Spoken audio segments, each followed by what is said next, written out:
Halo, kami dari kelompok 2, nama saya Wildan Dias Ihromi, NPM 161200064. Nama saya Emanuel Fatoni, NPM 161200048. Saya SPU Mindeja dengan NPM 16118041. Saya Rama Putra Eka Saleh, NPM 16118052.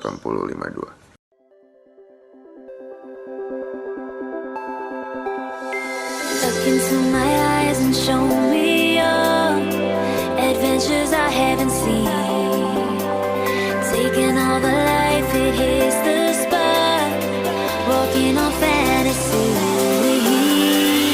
So take me, baby, take me to a state of mind that's made up, baby, that's made up all that we find.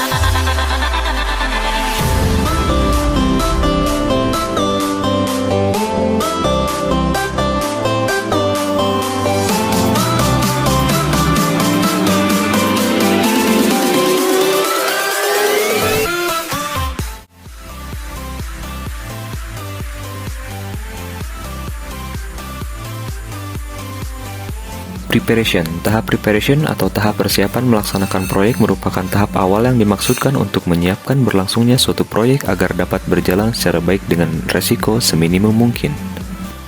Ini merupakan tahap preparation di mana dilakukan survei lahan. Pekerjaan ini dilakukan oleh land surveyor yang mencatat data kontur, geodesi, dan menghitungnya secara geometria.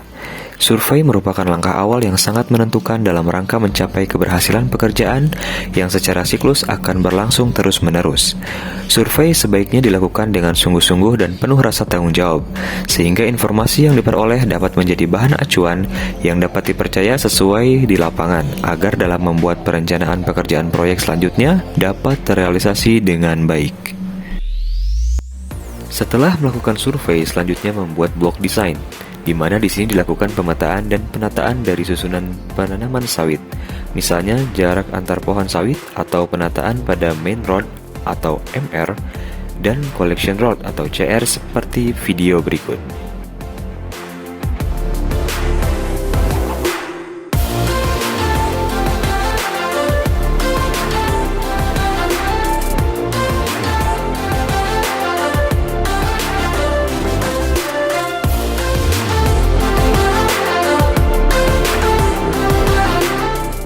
Dilanjutkan dengan proses land clearing, yaitu proses pembukaan lahan dan pembersihan lahan dari unsur-unsur yang dapat mengganggu kelangsungan sawit, misalnya di sekitar ataupun unsur-unsur material lain yang tidak diperlukan. Pada land clearing ini terdapat 3 metode, yaitu underbrushing atau imas tebas, filling atau tebang, dan peeling atau rumpuk.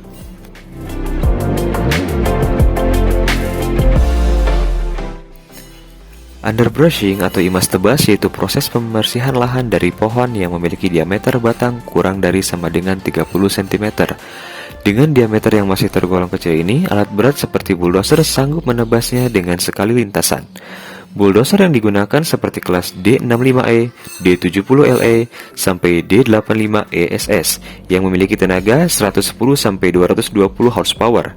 Sebenarnya dapat dilakukan secara manual dengan menggunakan kapak, golok, atau bahkan gergaji mesin atau chainsaw. Namun hal tersebut tentu tidak akan efektif dan membuang waktu. Filling atau tebang yaitu proses pembersihan lahan dari pohon yang memiliki diameter batang lebih dari 30 cm. Mencabut hingga tunggul dan akarnya tidak tersisa, namun tetap harus menjaga topsoil jangan sampai dirusak. Peralatan yang biasanya digunakan untuk pekerjaan ini adalah bulldozer kelas D65E sampai D155A dengan tenaga 165 sampai 320 horsepower yang juga bisa dikombinasikan dengan chainsaw.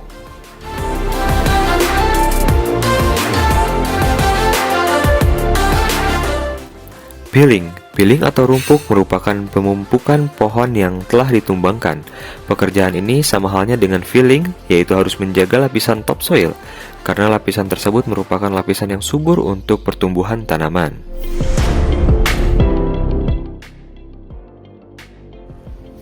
Sebelum lahan benar-benar bersih, dilakukan burning atau pembakaran sisa-sisa tumbangan kayu. Namun karena pembakaran ini memiliki dampak buruk terutama karena menimbulkan polusi udara, apalagi jika sampai masuk ke pemukiman rumah warga. Hal tersebut sangat mengganggu.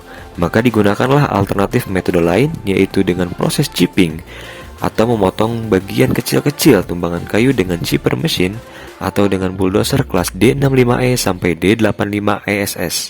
Selain itu, dengan tanpa membakar, kayu dapat lebih dimanfaatkan seperti pembuatan mebel. Namun dewasa ini telah hadir alat berat canggih dari Komatsu yang dapat menebang sekaligus memotong kayu menjadi bagian-bagian yang lebih kecil.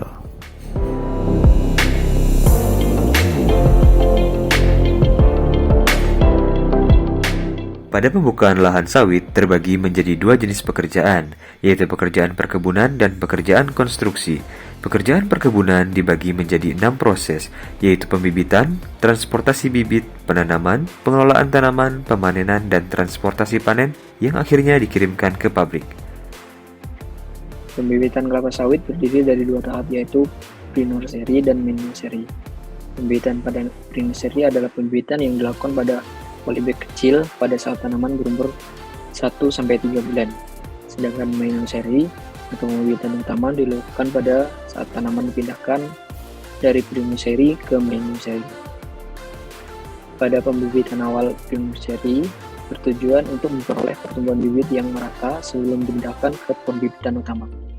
Mid-nursery yaitu bibit dari pembibitan awal pre-nursery dipindahkan ke dalam polybag dengan ukuran 40 x 50 cm atau 40 x 60 cm setebal 0,11 mili yang berisi 15-30 kg tanah lapisan atas yang diayak.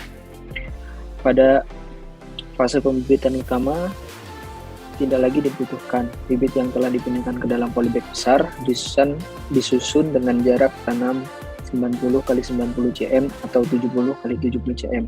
Media tanah dalam pembibitan kelapa sawit dalam meningkatkan pertumbuhan haruslah yang baik dan bagus. Tanaman kelapa sawit memerlukan media tanah yang bersifat permeable atau mudah meloloskan air, menyerap air dan udara tanah, dan lapisan tanah yang tebal serta kandungan air pada tanah yang sesuai kebutuhan tanaman.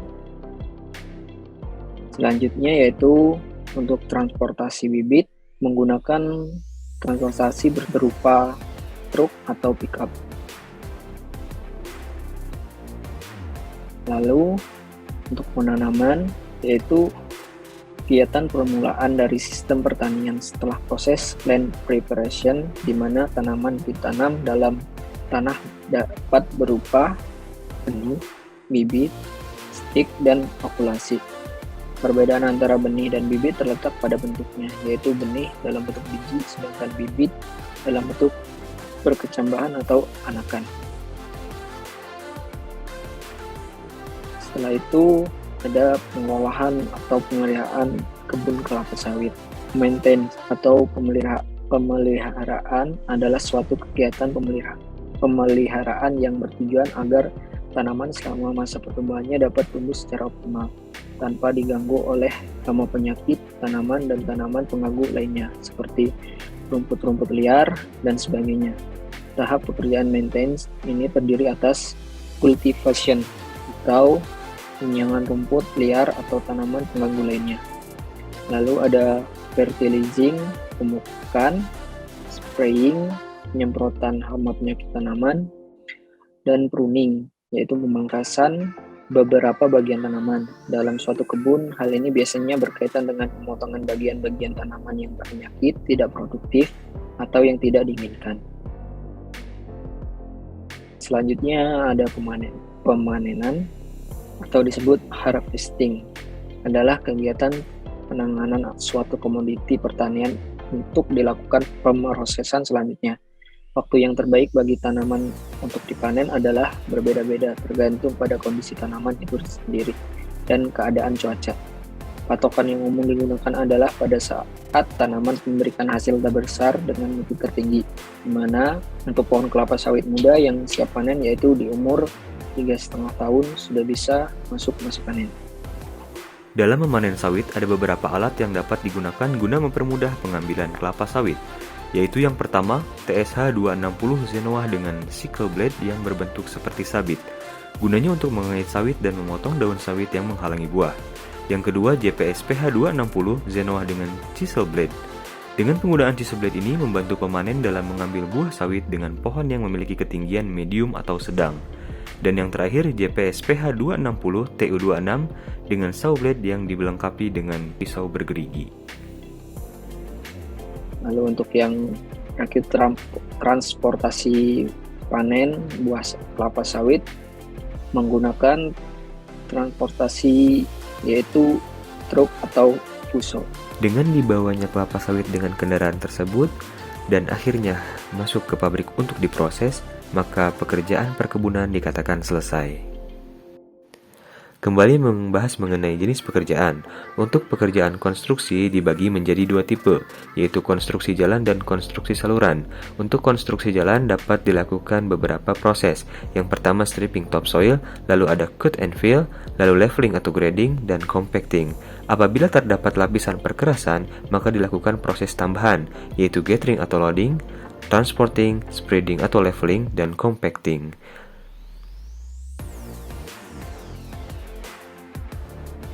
Tahapan pertama yang dilakukan untuk konstruksi jalan adalah stripping topsoil, yaitu suatu kegiatan pengupasan lapisan tanah serta material lainnya yang dianggap tidak memenuhi syarat sebagai material konstruksi jalan. Umumnya lapisan topsoil ini bersifat elastis dan tidak memenuhi syarat serta harus disingkirkan dari badan jalan. Pengupasan topsoil dilakukan pada kedalaman antara 10-20 cm dengan menggusur ke kanan atau ke kiri daerah milik jalan. Alat-alat berat yang banyak terlibat dalam kegiatan ini adalah bulldozer dari kelas D31 sampai D85 dengan tenaga 66 horsepower sampai 220 horsepower. Cut and fill. Cut and fill adalah kegiatan pemindahan tanah dari daerah yang lebih tinggi ke daerah yang lebih rendah, sehingga tercipta bentuk permukaan tanah yang relatif datar. Proses ini meratakan daerah milik jalan, memotong daerah yang menggunung atau cutting, dan mengisi lubang-lubang atau filling. Grading adalah suatu kegiatan yang bertujuan untuk membentuk dan meratakan badan jalan, serta menyebaratakan material untuk lapisan perkerasan yang dibongkar dari dump truck, atau menepikan kembali badan jalan yang kondisi permukaannya rusak. Compacting adalah suatu kegiatan pemadatan material sampai pada tingkat kepadatan tertentu. Dalam pelaksanaannya, pemadatan ini dilakukan secara lapis demi lapis agar diperoleh kualitas hasil pemadatan yang sempurna.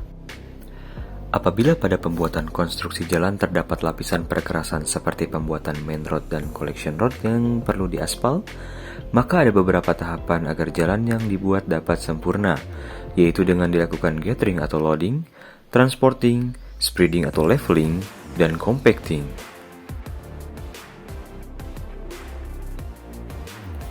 Gathering atau loading yaitu suatu kegiatan pemuatan material ke atas alat angkut berupa dump truck. Biasanya alat-alat berat yang digunakan adalah excavator kelas PC100 sampai PC300 dengan kapasitas bucket 0,44 sampai 1,32 meter kubik, atau dozer shovel dari kelas D31S sampai D75S dengan kapasitas bucket 0,8 sampai 2,2 meter kubik. Selanjutnya dilakukan transporting, yaitu pemindahan material dari proses loading. Alat berat yang digunakan yaitu berupa dump truck.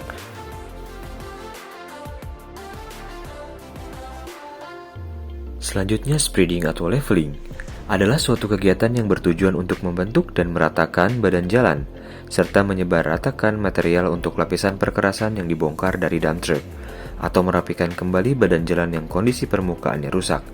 Alat-alat berat yang umum digunakan untuk meratakan tanah atau menyebar material dengan hasil yang bagus ialah motor grader dengan kelas dari GD31RC sampai GD605A dengan tenaga 65 horsepower sampai 145 horsepower. Apabila tidak diperlukan ketepatan perataan, cukup digunakan bulldozer dari kelas D31 sampai D60 atau 65 dengan tenaga 66 horsepower sampai 170 horsepower. Dilanjutkan dengan compacting, yaitu suatu kegiatan pemadatan material sampai pada tingkat kepadatan tertentu. Dalam pelaksanaannya, pemadatan ini dilakukan secara lapis demi lapis agar diperoleh kualitas hasil pemadatan yang sempurna. Alat-alat berat yang umum digunakan adalah kompaktor BW90S sampai BW212 dengan berat operasi 1,3 ton sampai 18 ton.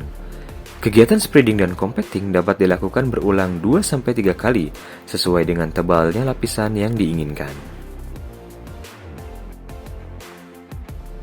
Sedangkan untuk konstruksi saluran terdapat satu proses, yaitu excavating atau load yang dilakukan oleh eksavator untuk membuat saluran irigasi ataupun drainase dengan pengaplikasian manajemen aliran air atau water management system yang terpadu dan merupakan gabungan dari berbagai aspek teknis, yaitu seperti tanah, hidrologi, topologi, topografi, dan aspek sosial.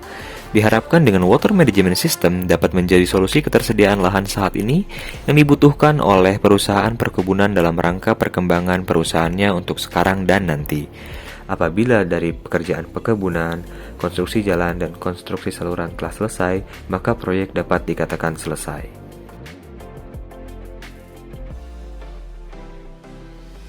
Mungkin cukup sekian penjelasan yang dapat kami sampaikan.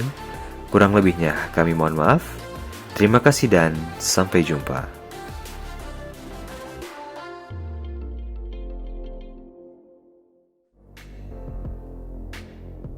Ini total berapa menit dan jadinya? Gak tahu, gue baru bikin preparation doang udah 5 menit.